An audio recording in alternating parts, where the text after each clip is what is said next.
Barry Select Production. Mr. Autane. Muryan nakasassu. Wallahi ba san raina ba zan tankawa karya, sai dai akan kare hakkin Allah ni ba na sanya. Mawaka malamai ina amfanin tunaninku, ana keta hakkin Allah duk kun kulla bakinku. Dama ai na fada sako na ba sai shugaba ba, muddin yayan banza suna nan to ba zan huta ba.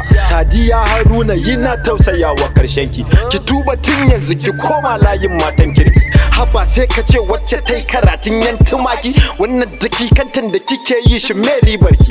Kullun kina amsa sunan mutunci wai sai yadda, amma da biyunki sai ka ce haihuwar kangada. Shin wai dan Allah ba kya jin kunyar iyayenki? Ayyana ya sama ta kace ke to yaya gobanki. Zaki aure ki haifa so kike siyo gadanki, me zaki ce wa Allah kan tarbiyar iyalinki? Ko da yake ba laifinki bane na malamai ne, dattaki kan hukuma masu boye laifin wani. Kuma yan social media duk da laifukan mu masu tura sakon kwarai san ba ma gaban ku. Hakan kawai YouTube suna biyan ka naira 50, ka yada barnar tsohuwar da ta shekara 60. Dan Allah dan annabi mu daina bude sakonta, in ta aiko mu share ya niyyar ta ya koma kanta. Manna wannan so mun tabu ne, sauran dakika duk kujira ne.